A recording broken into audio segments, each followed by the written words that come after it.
Hello everyone, I'm JinruiLiu. It is a great honor to present our work at AAMAS today. RoboGPT R1, enhancing robot planning with reinforcement learning. This work focuses on high-level robot text planning in embodied AI. Our goal is to decompose complex instructions into a sequence of robot-executable sub-instructions or atomic actions with relatively simple semantics. By incorporating environmental feedback and historical information, the robot can dynamically replan and thereby complete complex interactive tasks. Thanks to the powerful multimodal perception and reasoning capabilities, VL models have been widely adopted in robot task planning. However, existing models mainly rely on SFT, that is, imitation learning from expert trajectories. Such methods can help models learn surface-level output format and common patterns in simple tasks, but they lack the ability to explore and correct mistakes in interactive environments, and they also struggle with long-horizon complex tasks.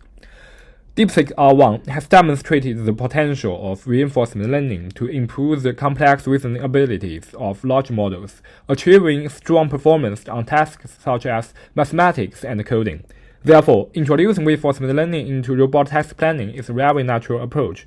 However, in interactive environments and long-horizon complex tasks, how to design dense and appropriate reward signals remains a challenge.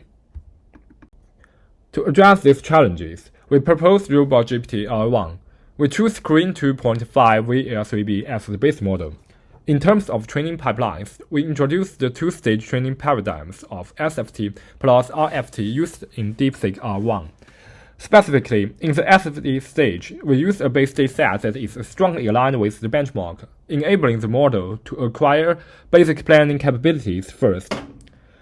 In the GRPO-based RFT stage, we additionally introduce an org dataset, which is similar to the benchmark but contains many differences, to further improve performance, especially on long-horizon complex tasks. Meanwhile, considering the characteristics of embodied planning tasks, we design an accuracy reward based on the longest common subsequence as a core reward signal during the RFT stage. Although our method is simple, it works remarkably well. Our model has only 3 billion parameters, yet achieves an average score of 55 on EB-Alfred and in particular reaches 50 on long-horizon tasks. This result surpasses closed-source models, including GPT-4o.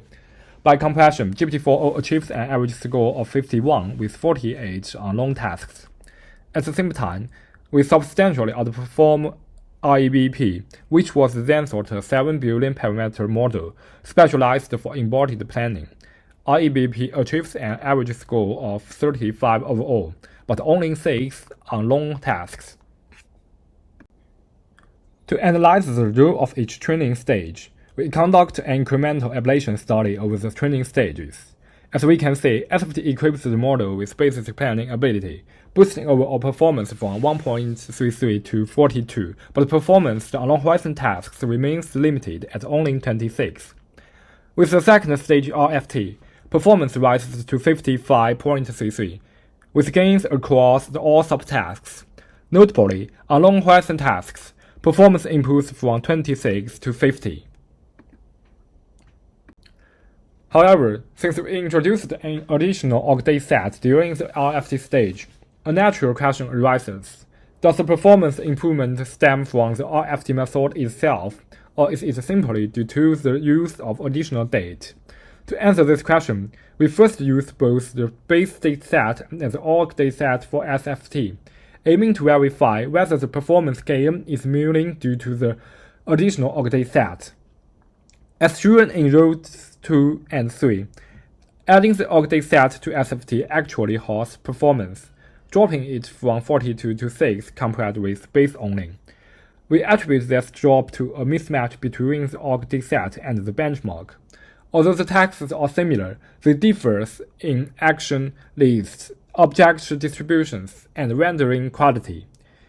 SFT's imitation-based learning makes the model prone to fitting these mismatched patterns, leading to performance collapse. Next, we use only the base dataset for both SFT and RFT to see whether RFT alone can still bring significant gains even without the org dataset. The results show that performance improves only slightly, from 42 to 44. This suggests that SFT already saturates the base dataset, so RFT alone has little room to help without extra data. Together, these aberrations show that second stage gains come from the joint effect of RFT and the org dataset. Both are essential. They also highlight the advantage of RFT.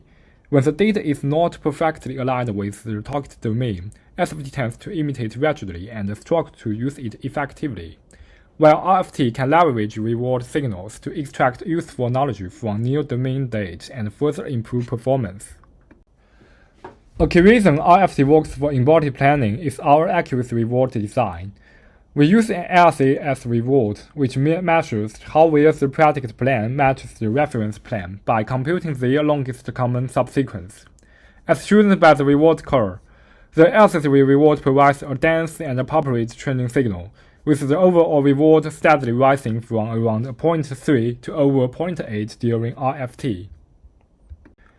To verify the advantage of our LC as reward, we compare it with step accuracy and the REBP reward, using the same base model and training steps for RFT.